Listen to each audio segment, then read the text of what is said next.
तो नमस्कार दोस्तों, स्वागत है आपका मेरे चैनल में। दोस्तों, कोई भी बच्चा अगर किसी खिलौने की दुकान के सामने रुक गया और रुक के रोने लगा तो समझ जाइए पेरेंट्स की जेब अब ढीली होने वाली है। हाँ दोस्तों, ये एक ऐसा बिजनेस है जिसमें मार्केटिंग की ज़रूरत नहीं पड़ती क्योंकि यहाँ पे इमोशंस काम करते हैं। इसीलिए दोस्तों एक छोटी से छोटी खिलौने की दुकान भी महीने का 50,000 से 2 लाख रुपए तक अर्न करके दे सकती है। तो दोस्तों, अगर आप भी बहुत ही लो इन्वेस्टमेंट में कोई ऐसा बिजनेस चालू करना चाहते हैं जिसमें काफ़ी कम रिस्क है, तो आज का वीडियो पूरा देखिएगा। आइए वीडियो की शुरुआत करते हैं। तो दोस्तों, आज के इस वीडियो में हम लोग बात करेंगे कि कैसे आपको एक टॉय की शॉप खोलनी चाहिए, कहाँ खोलनी चाहिए, उसको चालू करने के लिए कितनी क्या इन्वेस्टमेंट लगेगी, इसमें कितना रिस्क इन्वॉल्व है, और सबसे इंपॉर्टेंट दोस्तों, कैसे एक छोटी सी टॉय की शॉप काफ़ी प्रॉफिटेबल साबित हो सकती है आपके लिए। तो दोस्तों, सबसे पहले आपको ये समझना पड़ेगा कि जो टॉय का बिजनेस है दोस्तों, ये एक एवरग्रीन बिजनेस है, फ्यूचर प्रूफ बिजनेस है। देखिए दोस्तों, टाइम के साथ साथ टेक्नोलॉजी बदलेगी, टाइम बदलेगा, लेकिन दोस्तों बच्चों का खिलौनों के लिए प्यार कभी खत्म होने वाला नहीं है। इसीलिए दोस्तों पेरेंट्स हर सिचुएशन में अपने बच्चों के लिए खिलौने खरीदते हैं। और अगर हम आज के ट्रेंड की बात करें तो आज बैटरी वाली कार्स, रिमोट कंट्रोल वाली कार्स, कार्टून कैरेक्टर्स के जो टॉयज़ आ रहे हैं दोस्तों, जो भी ट्रेंड में चल रहे हैं, उनके जरिए आप इस बिज़नेस को शुरुआत कर सकते हैं और ये आपके लिए आगे चल के काफ़ी ज़्यादा प्रॉफिटेबल साबित हो सकते हैं। दोस्तों, अदर बिजनेसेस की तरह अगर आपको टॉय का बिजनेस चालू करना है, टॉय की शॉप खोलना है, तो दोस्तों इसके लिए लोकेशन बहुत ज़्यादा इंपॉर्टेंट है। देखिए, आपको शॉप ऐसी जगह खोलनी है जहाँ पे पेरेंट्स और बच्चे नेचुरली आते हों, जैसे कोई भी क्राउडेड प्लेस हो गया, मार्केट प्लेस हो गया, स्कूल्स के पास, प्ले स्कूल्स के पास, रेसिडेंशियल सोसाइटीज़ जहाँ पे, वहाँ पे शॉप खोल सकते हैं। दोस्तों, बच्चों को खिलौने दिखने चाहिए, ये दोस्तों बहुत ज़्यादा इंपॉर्टेंट है। और शुरुआत में दोस्तों ऐसा नहीं है आपको बहुत बड़ी शॉप खोलना ही है, मतलब बहुत ज़्यादा जगह आपके पास होनी चाहिए। आप छोटी सी जगह में भी इसको बहुत ही आसानी से 150-200 स्क्वायर फीट की अगर आपके पास जगह है तो आप इसको शुरू में चालू कर सकते हैं।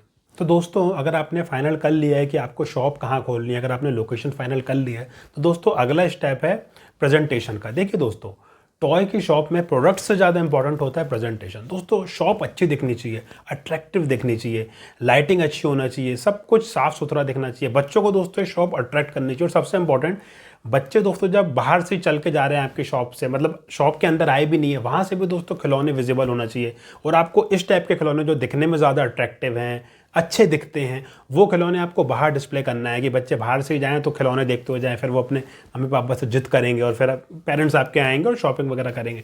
दोस्तों, प्रेजेंटेशन पे आपको खास तौर पे ध्यान देना है, क्योंकि देखिए दोस्तों, बच्चे जो होते हैं ना, वो लॉजिकल डिसीजन पे इतना ज़्यादा ध्यान नहीं देते। उनके जो डिसीजन होते हैं वो उनकी एक्साइटमेंट पे बेस्ड होते हैं। तो अगर आपकी शॉप उनको एक्साइट करेगी, प्रोडक्ट्स उनको देख के एक्साइटमेंट होगी, अच्छा वो फील करेंगे, तभी दोस्तों आपकी शॉप चलने वाली है। तो प्रेजेंटेशन पे खास तौर पे आप ध्यान दीजिए। तो दोस्तों, अब हम लोग बात करते हैं कि अगर आपको एक शॉप खोलनी है खिलौने की, तो उसके लिए आपको क्या क्या लीगल फॉर्मेलिटीज़ करनी पड़ेंगी या किन किन तरीके के डॉक्यूमेंट्स की जरूरत पड़ेगी। तो दोस्तों, एक बेसिक शॉप खोलने के लिए एक तो आपके पास शॉप एंड एस्टेब्लिशमेंट लाइसेंस होना चाहिए, जिसको गुमास्ता भी बोला जाता है कई जगह पे। जीएसटी नंबर आपके पास दोस्तों होना चाहिए। करंट अकाउंट अगर आप खुलवा लेंगे तो बहुत अच्छा है, क्योंकि आगे जब आपका काम बढ़ेगा तो एक करंट अकाउंट आपके पास होना चाहिए। तो ये बेसिक दोस्तों कुछ आपके पास डॉक्यूमेंट्स होना चाहिए, कुछ फॉर्मेलिटीज़ आपको करनी पड़ेंगी, जिसके बाद आप एक शॉप खोल सकते हैं। तो दोस्तों, अब तक आपने फाइनल कर लिया है कि आपको शॉप कहाँ खोलनी है, अगर आपने लीगल फॉर्मेलिटीज़ भी कर ली है, तो दोस्तों अगला स्टेप है सबसे इंपॉर्टेंट, वो ये है कि इसके लिए आपको माल कहाँ से लेना है। तो दोस्तों, मैं आपको ये सजेस्ट करूँगा कि जब भी आप बिजनेस शुरू कर रहे हैं तो कोशिश कीजिए कि माल आप लोकल होलसेलर से लें। जो लोग भी आपके यहाँ लोकल होलसेलर्स हैं, डीलर्स हैं, आप पहले उनके यहाँ जाइए, क्योंकि दोस्तों देखिए, इससे कहीं ना कहीं आपको मार्जिन थोड़ा कम मिलेगा, थोड़े प्रॉफिटेबिलिटी पे भी असर पड़ेगा। लेकिन दोस्तों, शुरुआत में अगर आप रिस्क कम लेंगे तो वो ज़्यादा बेहतर है।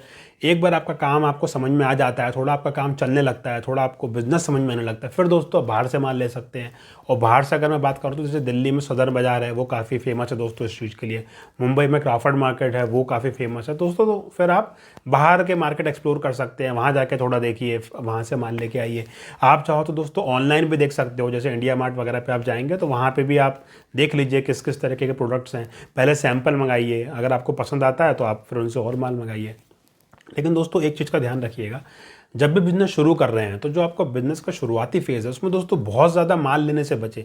मतलब ऐसा नहीं कीजिए कि आपने बहुत ज़्यादा माल ले लिया और लेकर स्टॉक कर लिया, क्योंकि कई बार दोस्तों क्या होता है, ट्रेंड चेंज हो गया या कुछ भी हो सकता है। अगर आपका माल ब्लॉक हो गया, आपकी कैपिटल फंस गई, तो दोस्तों कहीं ना कहीं आपको बहुत ज़्यादा रिस्क हो जाएगा। तो थोड़ा थोड़ा माल लाइए, आप लेके आइए, जैसे जैसे आपकी सेल होती है उस हिसाब से फिर आप नया माल लाइए और अपना काम को आगे बढ़ाइए। अब दोस्तों, अगर आप लोग ये वाला काम कर रहे हैं तो थोड़ा दोस्तों मार्केट पे भी नज़र रखिए, मार्केट को समझिए, देखिए कि आजकल ट्रेंड में क्या चल रहा है। जैसे आजकल दोस्तों रिमोट वाली कार, बैटरी वाली car, building blocks, Barbie dolls, दोस्तों ये सब ट्रेंड में चल रहा है। सॉफ्ट टॉयज़, ये सब ट्रेंड में चल रहा है। तो दोस्तों ये इंश्योर कीजिए कि आपकी दुकान में इन सब चीज़ों का स्टॉक ज़रूर बना रहे। जो भी चीज़ ट्रेंड में है, जो बच्चों के बीच अभी ज़्यादा चल रही है, उसको दोस्तों हमेशा रखिए। ट्रेंडिंग सामान अपने यहाँ हमेशा रखिए। देखिए दोस्तों, आज के टाइम पे अगर आप सिर्फ चाहेंगे कि शॉप से ही आप बिज़नेस करें, दुकान के थ्रू आप बिज़नेस करें, तो दोस्तों कहीं ना कहीं आप पीछे रह जाएंगे। अगर आपकी शॉप ठीक ठाक चल रही है, आपका बिज़नेस ठीक ठाक चल रहा है, तो दोस्तों अब टाइम आ गया है उसको अगले स्टेप पे ले जाने का, और वो है दोस्तों आप आपके खिलौनों को, टॉयज़ को दोस्तों ऑनलाइन भी सेल कीजिए। अमेज़ॉन के थ्रू, फ्लिपकार्ट के थ्रू, फेसबुक मार्केट प्लेस के थ्रू, व्हाट्सएप के थ्रू। दोस्तों इन सब चीज़ों का भी आप फ़ायदा उठाइए। इनके जरिए आपकी जो रीच है वो बढ़ेगी, आप नए नए कस्टमर्स तक पहुंच पाएंगे, नए नए लोग आपकी दुकान पे आएंगे, आपकी दुकान के बारे में जानेंगे। और दोस्तों अगर आप डेली आपकी शॉप के बारे में, आपके नए प्रोडक्ट्स के बारे में रील्स बनाते हैं, शॉर्ट्स बनाते हैं, दोस्तों आपको काफ़ी अच्छी मार्केटिंग मिलेगी, काफ़ी अच्छा प्रचार मिलेगा, बैठे ही बैठे, वो भी फ्री में। अब दोस्तों हम लोग बात करते हैं इन्वेस्टमेंट की और प्रॉफिट मार्जिन की। देखिए दोस्तों, खिलौने का बिजनेस एक ऐसा बिजनेस है, ऐसे कुछ बिजनेसों में से हैं जिसमें दोस्तों काफ़ी अच्छा प्रॉफिट मार्जिन आप निकाल सकते हैं। इन्वेस्टमेंट की अगर दोस्तों मैं बात करूं, तो अगर आप एक छोटी सी शॉप खोलना चाह रहे हैं, ज़्यादा घर से ही काम करना चाह रहे हैं, या बिल्कुल छोटी सी शॉप आप चालू करना चाह रहे हैं दोस्तों, तो 50,000 60,000 से आप बिजनेस चालू कर सकते हैं।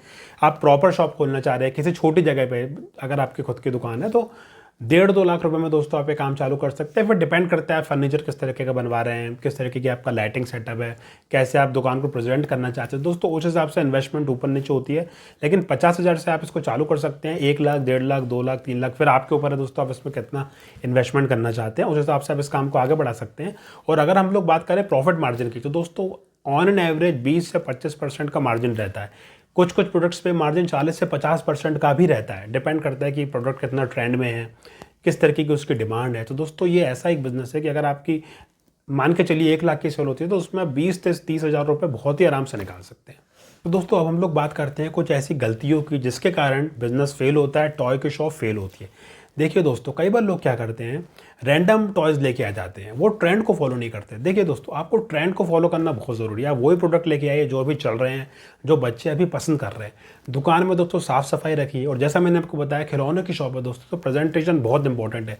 ये कोई किराने की दुकान नहीं है, कोई स्टेशनरी की दुकान नहीं है, कोई जूते चप्पल की दुकान नहीं है। आपको सामान को ऐसा सजाना है, ऐसे दिखाना है कि बच्चों को वो एक्साइट करे, बच्चे उसके प्रति अट्रैक्ट हो। इस चीज़ पर दोस्तों आपको ध्यान रखना है। शुरू में बहुत ज़्यादा माल लेके नहीं आ जाइए कि जिससे आपकी कैपिटल उसमें फंस जाए। और दोस्तों आज के टाइम पे ऑफलाइन बिजनेस पे ही डिपेंड मत रहिए, ऑनलाइन भी बिजनेस कीजिए। ऑनलाइन आपके बिजनेस का आप प्रचार कीजिए। तो दोस्तों कुछ एक चीज़ें जिनको आपको ध्यान रखना पड़ेगा, अगर आप ये सब पे ध्यान नहीं रखेंगे तो आपका बिजनेस स्लो हो जाएगा और बंद भी हो सकता है। तो दोस्तों एंड में मैं यही कहना चाहूँगा कि देखिए, हर बड़ा बिजनेस दोस्तों एक छोटी सी शुरुआत से चालू होता है। आज एक छोटी सी टॉय शॉप हो सकता है कल आपको एक बड़ा टॉय ब्रांड बना के दे दे। तो दोस्तों वीडियो अगर पसंद आया तो प्लीज़ को लाइक कीजिएगा, शेयर कीजिएगा और चैनल को सब्सक्राइब कीजिएगा। Thank you friends.